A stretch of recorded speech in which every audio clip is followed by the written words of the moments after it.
welcome back to The Wicked and the Divine Uncovered with me, one of your hosts, Kara Szymborski, and Tia Vasiliou.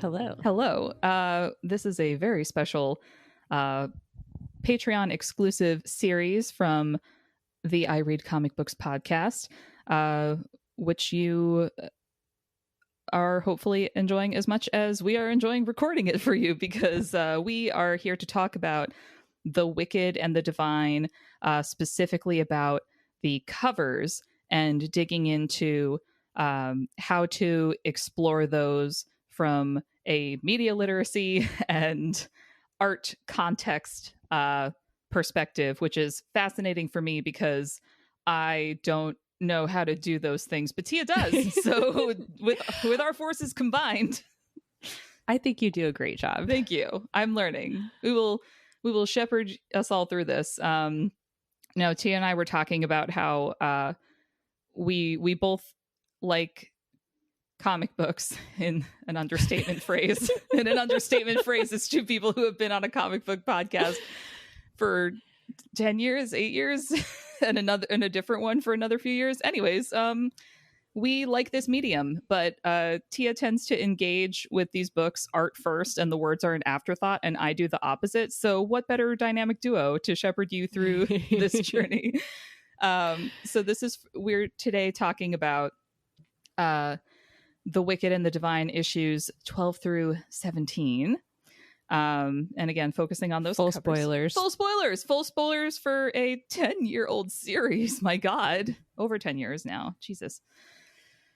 Or whatever god you would like to pull from this series to pray to. So, all the gods. You have so many to choose. All of them, a whole pantheon. So where are we in the story? After Persephone, there is backstory. Because in this volume/story arc, we get individual deep dives into some of the gods we haven't seen much of yet, all done by different artists. And I personally thought the plot moved a little slowly, but did not drag. As we learned that Woden is more of a murdering shit than we initially thought, or at least an accessory to Ananke murdering gods. Full spoilers! And sowing seeds of internal discord. Sounds like a job for Eris, am I right? But we shouldn't have believed everything we heard about Tara. Morgan took Baphomet down with her into goddom. Amaterasu, Inanna, and Lucy used to read Cassandra's work before they all ascended, a thing I did not notice the first time I read this series and really hit hard. Really hit hard. Also, Sekhmet eats people, which I think I also forgot. No, like I think we talked about that a little bit last time, how out of all of them, she really is the least human. Mm-hmm. Mm-hmm. There's a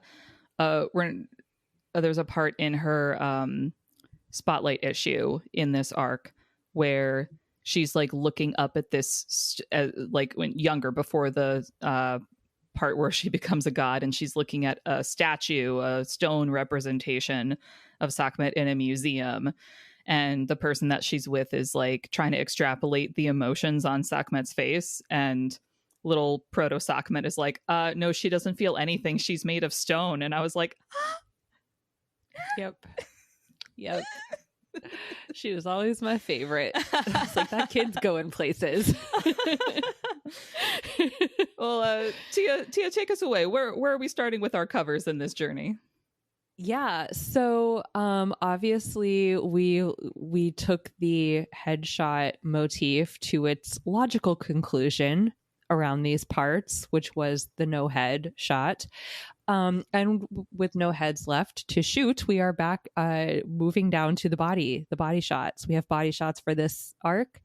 And I remember thinking when I first saw the one for issue 12 that is Inanna, which is just rude, truly, because everyone was so devastated about Inanna, and I'm like, did you guys do that on purpose? You knew by now that Inanna was the cinnamon roll everybody loved to use, like period appropriate Tumblr slang to describe him.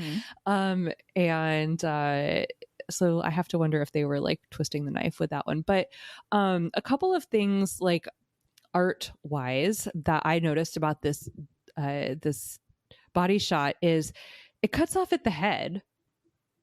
Pointed. Thanks, guys, for that. But if you so like just the framing of it is like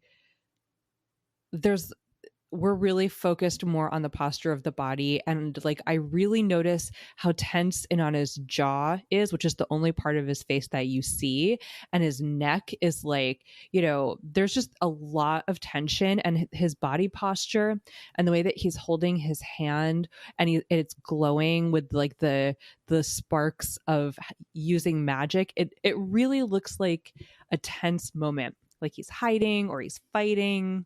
It's defensive. And yeah, like I feel like it kind of fueled the conspiracy theories that he was not really dead. And you have to remember, at the time that this came out, we did not know anything. Like we knew some things. Kara just gave us the rundown, but like truly anything could still happen. And we were just in denial. We're like, no, he's fine. He's coming back. He's hiding, sleeping.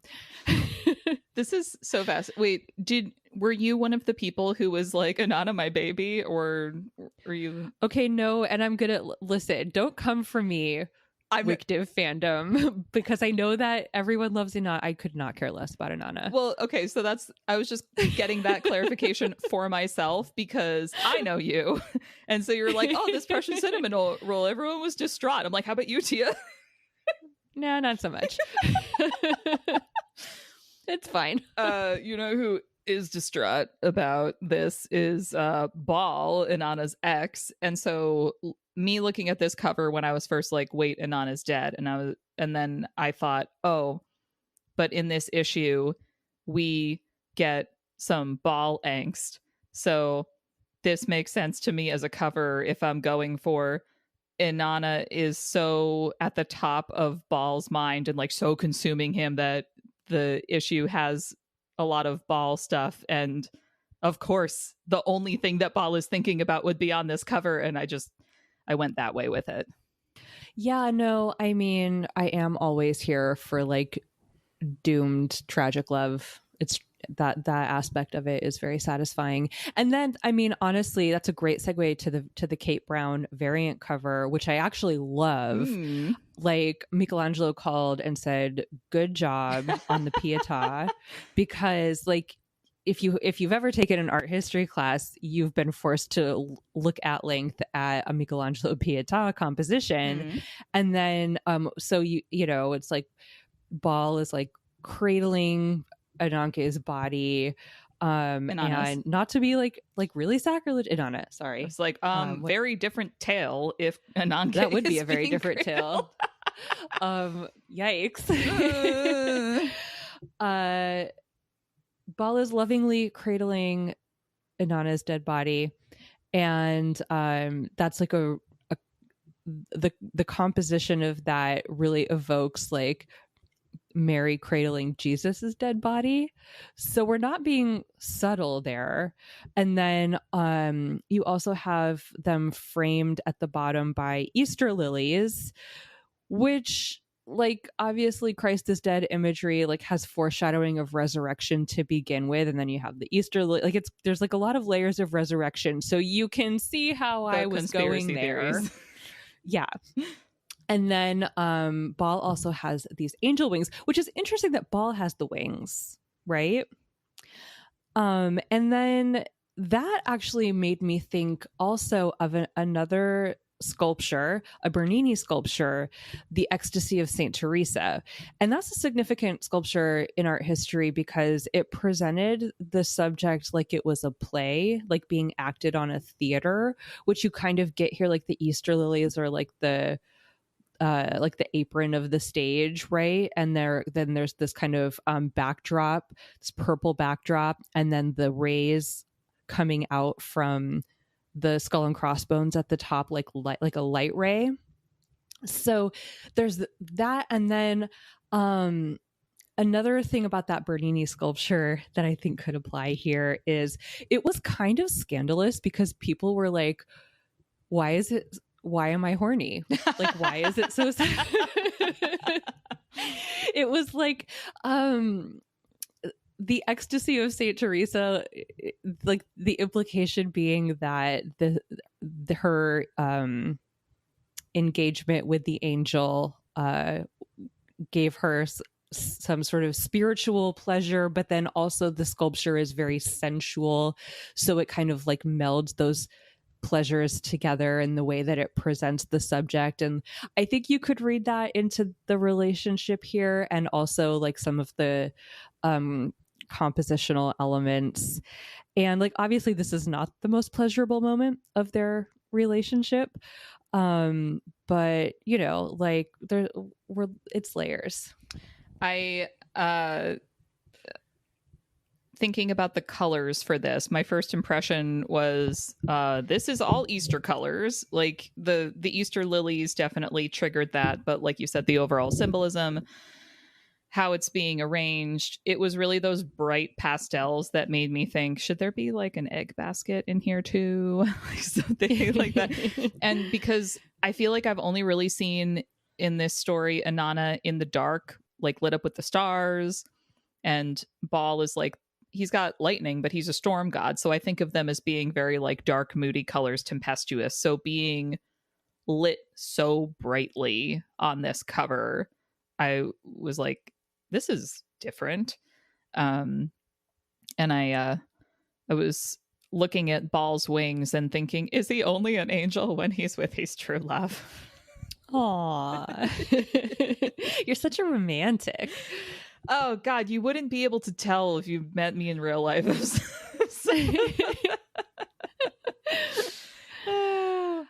But yeah, this one overall definite Easter vibes. So I can see why the yearning for resurrection. Conspiracy. I mean, it's right there. Yeah. If not supposed to see resurrection, what's supposed to see?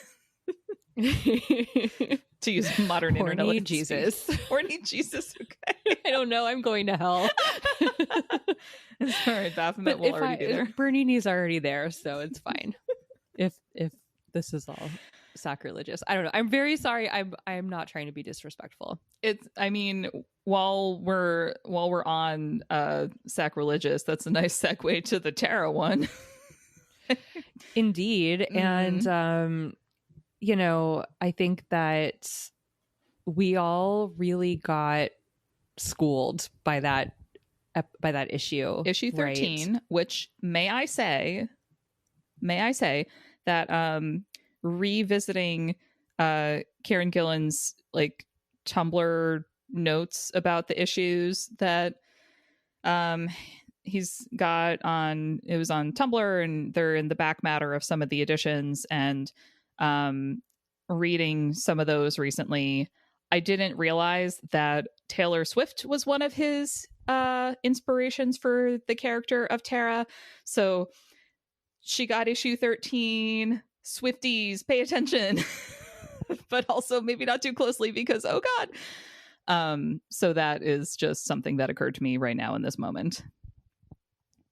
Yeah, because this was Reputation era, right? This was like just pre-Reputation. So Taylor Swift's album Reputation came out in 2017, and that was sort of her response to having all this like backlash against her in the media and online, after the like a phone recording was released of her supposedly like consenting to her image being used in Kanye West's Famous music video in a like kind of sexual manner.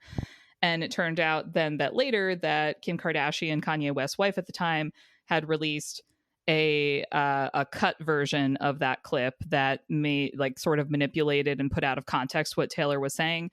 So Taylor like totally retreated from the spotlight for a couple of years to make the Reputation album. So I don't remember the exact timeline, but this would have been around that era when people were feeling like she was getting like a little too overexposed and like annoying and like, oh God, Taylor Swift is everywhere kind of vibe. So that all tracks. Yeah.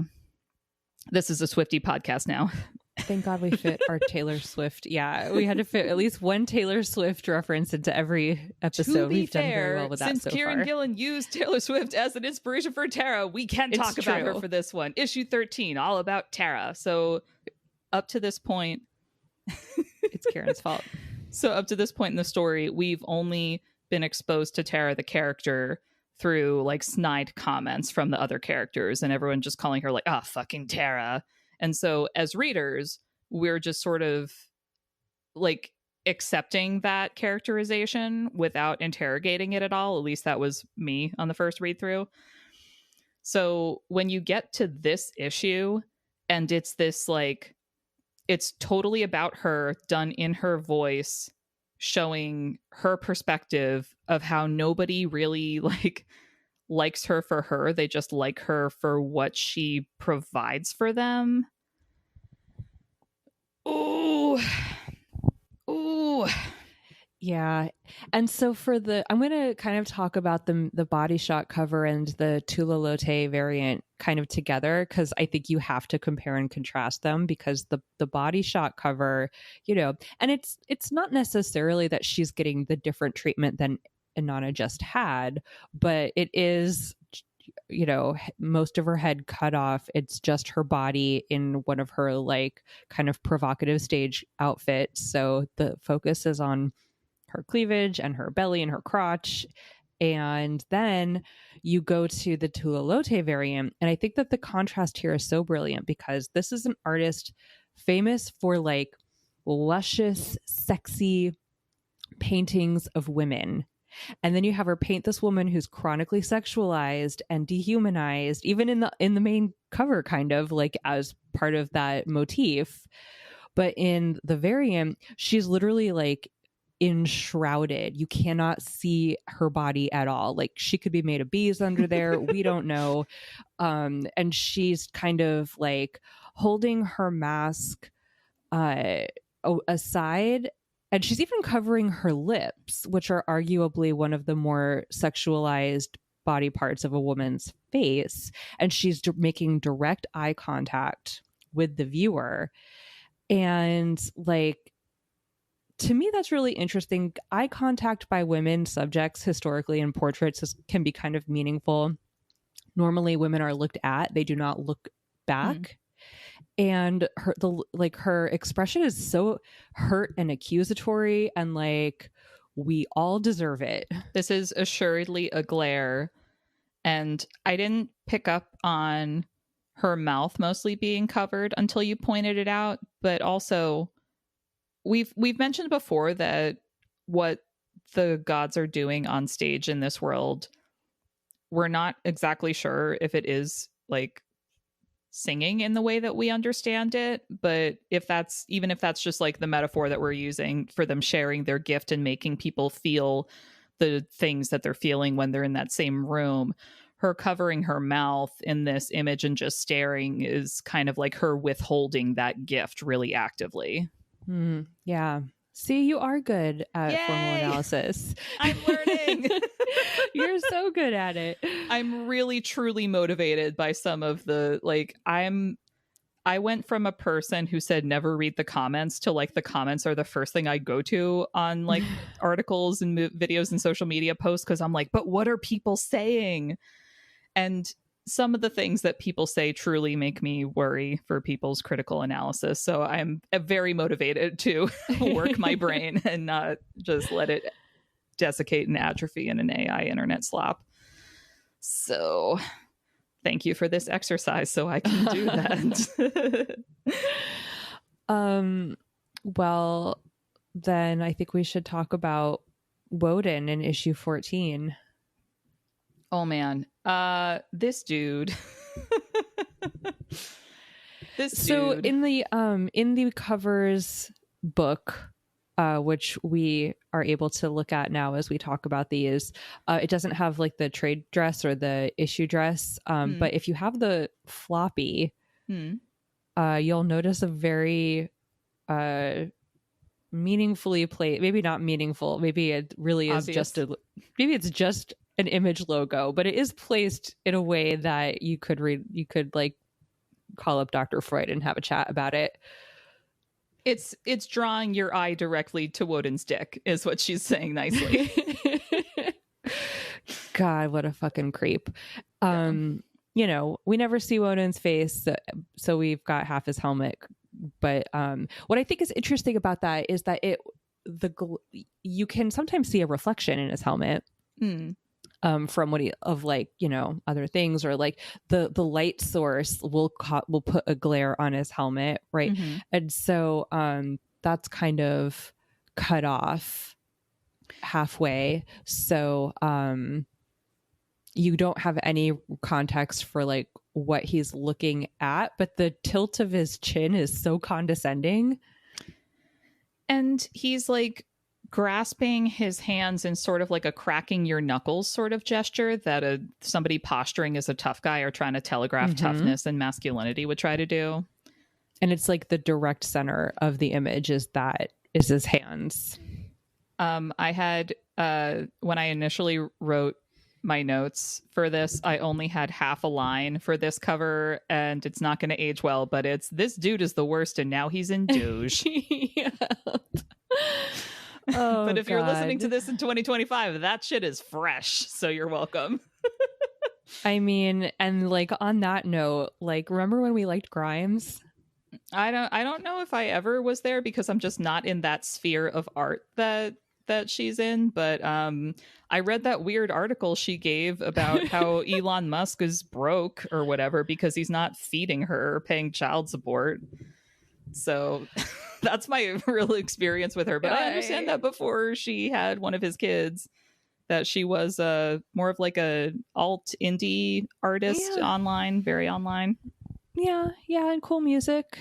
And so the Grimes variant, like visually I think is really cool, and you know, the fact that they got Grimes to do a Woden variant cover just makes me wonder.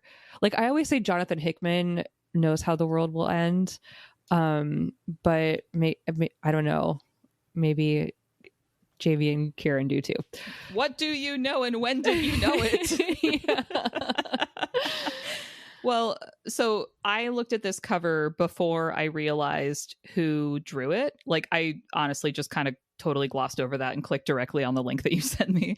And looking at this and knowing that it was associated with a Woden centric story, it's like these 3 skulls of varying shapes. They seem mostly feminized with like bows and pink and longer hair and roses, and I think that there's enough like obvious markers of like heteronormative gendering, even though it's like bloody skulls of maybe dinosaurs, where you could be like, oh, these are mostly women and they look pretty tormented. So my impression was, is this an interpretation of what it's like to be one of Woden's Valkyries? Because I hate it.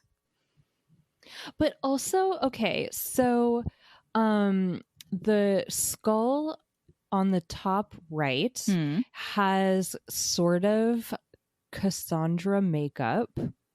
But then behind that skull is the Morrigan's bird tattoo. Okay. Yes. But then the skull below that one has like sort of leopard print hair. Is that a Sockmet reference? Oh. And then the other skull on the left, it looks bird-like, which kind of gives Morrigan. But then all the floral aspects of that one, like it's surrounded by flowers and vines, is giving Persephone, who's not back yet. I'd prefer not to spend too much time in Grimes's brain, but like it's like someone put all the goddesses in a cocktail shaker and shook them up, and that's what we have. Is that because that's what's on the top of Woden's brain, because he's a gross creep who we learn does have like sexual fantasies about the female members of the pantheon? I hate it. Let's move on. Let's move on to Amaterasu's body shots. So, okay, issue 15. I feel like again, we're going to compare and contrast. Art history professor hat on. Think back to the Inanna body shot where there's a lot of implied tension and danger, and we see like his neck and we see the magic happening in his hand, and that's the same framing that we have of Amaterasu, and there is magic happening in her hands, but I feel like there's no tension here. Like there's no implied danger here. Her face is calm and she doesn't seem like she's in a defensive posture. What do you think? Yeah, this is a more neutral mouth, and from what we can see of her eye makeup, it's from her like earliest looks that we saw of her on that first cover for The Wicked and the Divine. But she's not in any kind of performance clothes in the obvious ways that the other characters in these headless covers have been. She looks more like in streetwear. You think so? I feel like it's kind of diaphanous white dress-ish. The top looks like a t-shirt. That's true. Like she's wearing like and maybe this is streetwear to me now because in 2025, I know I said earlier that if you met me in real life, you'd be like, you have no sense of romance, but that you'd probably take one look at my wardrobe and tell me that I'm making that up because I have a lot of like tiered, flowy, floral dresses. So I'm looking at this and I'm like, yes, what one wears outside? I mean, and then to kind of go on that, the Stephanie Hans variant is assuredly a gig shot. Because we see her kind of throwing her head back and her arms out, the sun is right there, and then you can kind of like the sort of figures, it looks like she's like at a festival or something. There's like blurry figures in the background, and it's interesting to me that her covers are always a gig. And it's even more interesting to me that for this one, we're like behind her. We're like on the stage for this one, and we see the audience in front of her, and then also she's on fire. Like there's flames, and the flames here tonally, like in the style of them, the color, the outline, they don't match the more washed out, hazy, kind of painterly quality of Amaterasu's figure or the crowd or the background. Like those look very kind of I don't know how to describe it exactly, like painterly, and then the flames look like they're almost done with some kind of like crayon, and they're like more stickers. They're stickers that are put on top of it. Well, looking at the crowd, that was also my impression. My first impression was this is a crowd, but the crowd is so abstract and they're done in these like extremely muted burnt orange tones that like they could be people or they could be more flames or they could be a metaphorical mixing of both because because if she's doing a metaphorical gig, mixing. Yeah. Well, I mean, if she is doing a gig, does it really make a difference if the people or flames because they're in her sphere of influence and the flame is her motif? Yeah. So maybe like we're seeing the close up of her and these little like sticker flames are supposed to be the manifestation of her power. And if we zoomed out and saw like all these flames on people close up, then zoomed out, they could be this orange blur. This is fun. I know, right? But and then I got like a little deep on the analysis because I had completely forgotten about the existence of this issue. Like I know I read it when it came out, but I didn't remember any of it.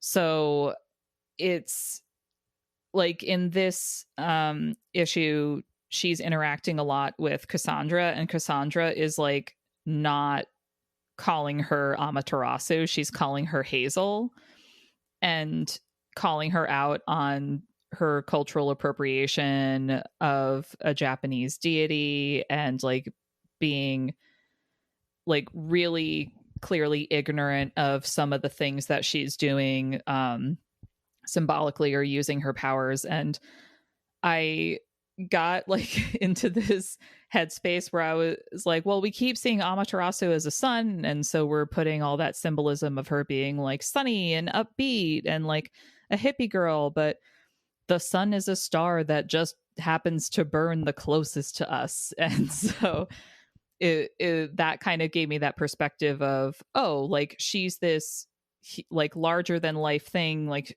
to herself and to her performers, but to the other gods, like she's just another star in the sky. And that was kind of reinforced by like the end of this issue.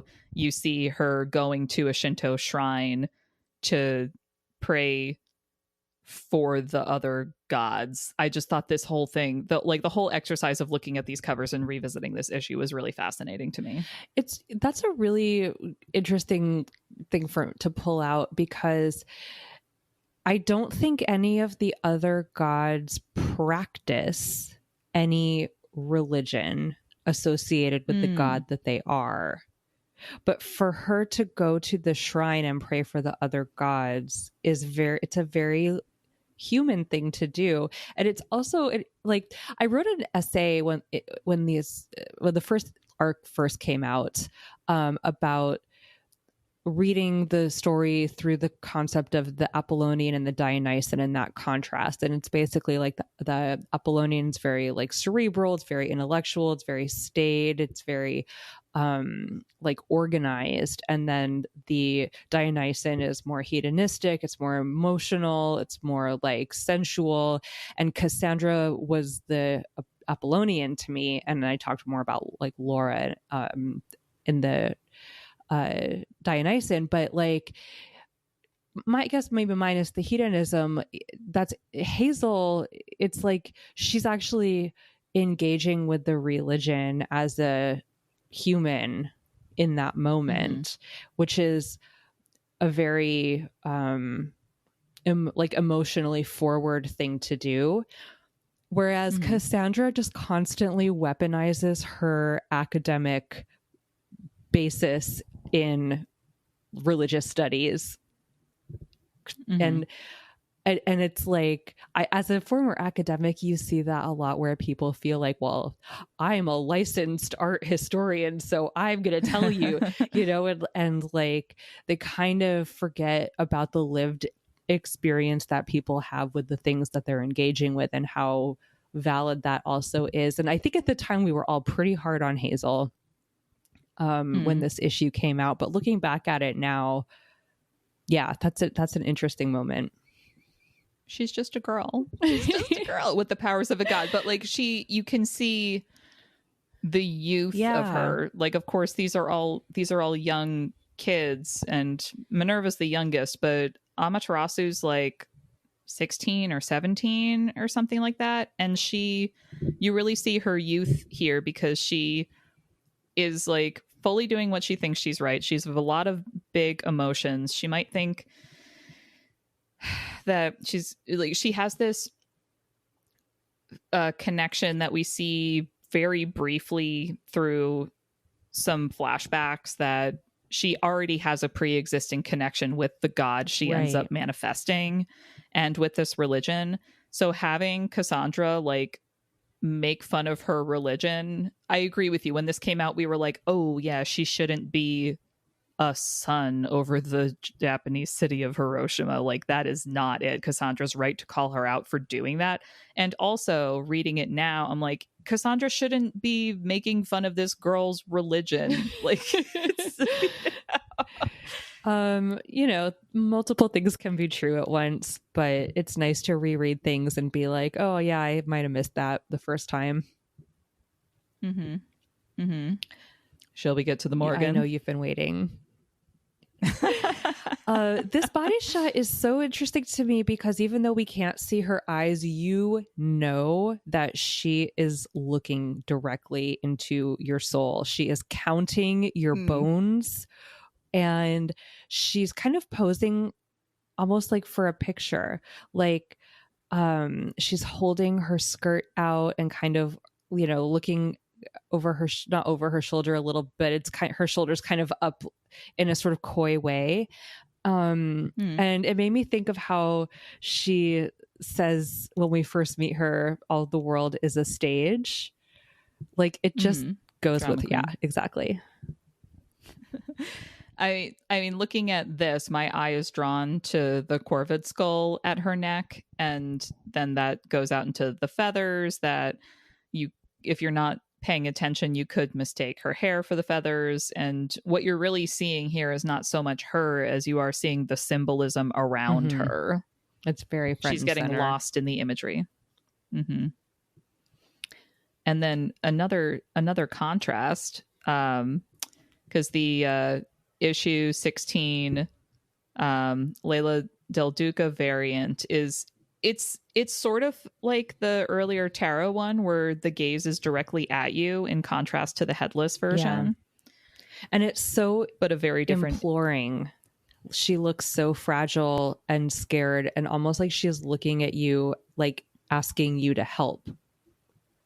And then she's kind of cradling Baphomet's head, and he's looking down off to the side. And I think there's two ways you could interpret their entwined hands. Maybe they're holding hands, or maybe he's pushing her away. Oh, because she's holding his hand, but she's also holding his head with her other hand. He could be pushing her away. Yeah. My first impression of that, I really like your use of the word imploring for her eyes. I think that pretty much nails it. But I interpreted that as her doing a whole, like, I can save him thing. She's like looking at us like, I can do it. Yeah. You know, these two, this isn't my favorite variant cover of, you know, like the Kevin Wada one is my favorite of these guys. But I really do like the composition of it, because it's like she's practically engulfing him. Like she's like suffocating him and holding on to him, and he's completely disconnected from her. He's not looking at her. And he's not even looking at us, which, going back to like the idea of if the subject of a picture is looking back at you, it's a certain power dynamic, not power dynamic necessarily, but it's interacting with you in a certain way, compared to if they're looking away, then you're looking at them and they're not part of the interaction. And it flips the like gender roles with that here. Usually it, like in portraiture, like a woman would be gazing off to the side, like the men kind of tend to have the more direct look off of the picture into the audience, because they have agency and women are just looked at. But here that's kind of flipped. And a while back I wrote an essay about how gender is kind of like a big part of their relationship, because I think that more than anything she wants to possess him, so that because she wants to be him. Because it's not available to women to be apolitical and like kind of not give a fuck. For women to not give a fuck is inherently political, and so he has a freedom that is not available to her. And so she sort of like suffocates him and is possessive of him, because she is really just jealous of what he is able to do. And I think that plays out in their background, like in their backstory. They are like peak toxic couple. And then my only other call out for this one is like, I bet money that Trent Reznor was the model for the drawing of Baphomet hair, because their profile and hair is literally identical. Do you think, reflecting on all you just said, do you think that Ananke would have awoken this guy to be a god without the Morrigan entreating her to do that? I don't think so, but I think at the end of the day, Holiday agrees with me. I'm sorry. She does. I think at the end of the day, Ananke would have done anything that needed to be done to like complete the work that she had to do. So if there were like some side gods that she had to make to make that happen, she was going to do it. Mm-hmm. It's, yeah, I don't know. I was just thinking about that because it's sort of like Harry Potter asking to be sorted, like not into Slytherin. It's like Morgan did the opposite by saying like, can he be doing this with me? I would have him for my king. And so talking about this possession and her like pleading insecurity, holding on to him in this cover, it's like she kind of knows that she's doomed him, but she wanted him for herself so badly. Right. Yeah. I can save him. I can save him by dooming him. Or I guess we can take that newer meme. I can make him worse. I have a necklace that says that. It's a necklace by an artist that sells under the name Ian Charms. And I bought it because I saw it on Julia Fox and I was like, oh, yes, I have to have it. Yes, I can't fix you. I'm sorry, but that also feels like a good segue because she's also not here to fix anybody. Maybe fix them for dinner. Least of all herself. So this is the last cover we'll be talking about in this episode. This is issue 17, rounding out the arc. This is really the first time we get any information about Sekhmet at all beyond her aesthetics and knowing that she likes to fight and fuck. So we start out with the regular cover, and is this the first like regular cover that we have of her in the whole series? I think so. Let's because I don't remember her having like a head-on. She didn't have a headshot, famously. They have, in fact, they included her headshot in the covers book to make up for it.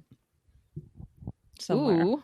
Yeah. Spoilers for everybody who hasn't opened their Kickstarter backed covers book yet. Or who didn't buy one. Too bad for you.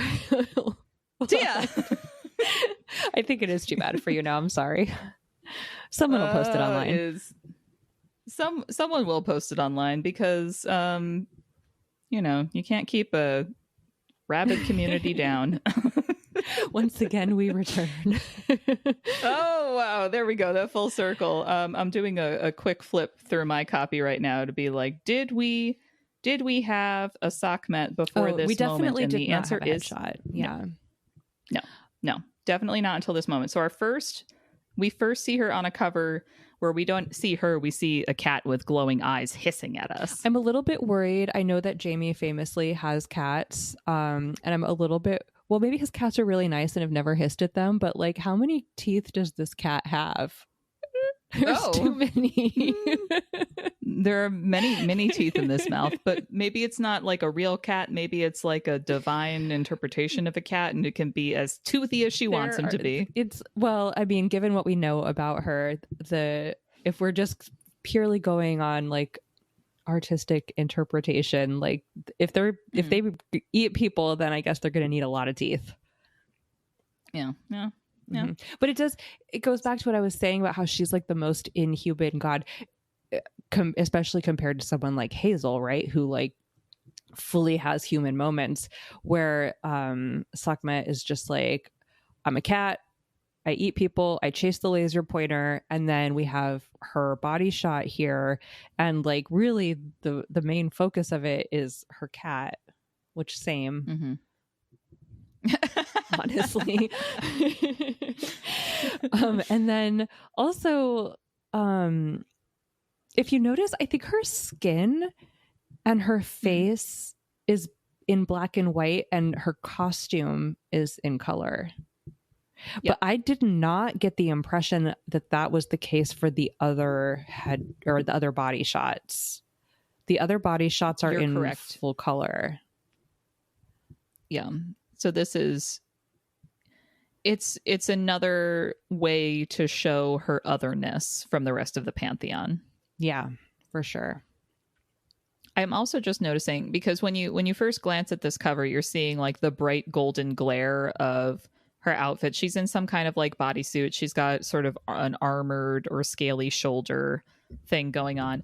I did not notice at first, but her whole back is draped in chains. And in this issue that is focused on her, you see a lot of like, not necessarily, it's kind of like some of the gods trying to control her, but mostly trying to contain her. So seeing chains as part of her costume on this is interesting in that regard. That is interesting, yeah. And the chains are also, and the epaulets are also in the variant cover, which is by Brandon Graham. I mean, obviously Brandon Graham's favorite character is Sekhmet. And I really like this cover. I like how her gaze is very cat-like, but she herself is not catified here. Like, she looks more human here. And then I love how the cats are all staring at us, except one is kind of gazing at her adoringly. And I also like the lighting here because there's a shadow that crosses her face. It's almost like a shield in a way, or like a mask. And then also the cats are a type of shield. Like, I would not sit on that couch with her. The cats are protecting her. They look very like guard cats, if you will. Well, and also they're all black and they're all kind of blending into one another, so it's like a blanket of cats. I mean, again, you're not quite sure where one ends. No, this is like, she seems very satisfied to me, and something that I like about this is it doesn't feel like her body is artificial in any way. Like, it's so, this is not a superhero comic, but as in many things, you know, the people's bodies are drawn a little bit more like perfect than human bodies are. And in this illustration of Sekhmet, like, her breasts feel like they would be heavier. Like, you can see them like pulling against the fabric a little bit, and not in a provocative way, in a this is how breasts work way. The vacuum sealed tomato breasts of the superhero world. No, yeah. This is not a floating volleyball on her chest. She does. She looks like a person. Yeah. Yeah. A person surrounded by cats who might eat you. No, she's daring you to try it.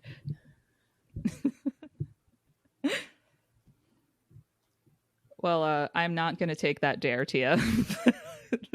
I'm going to slink away into the shadows. And do you have any final thoughts on our covers discussed today?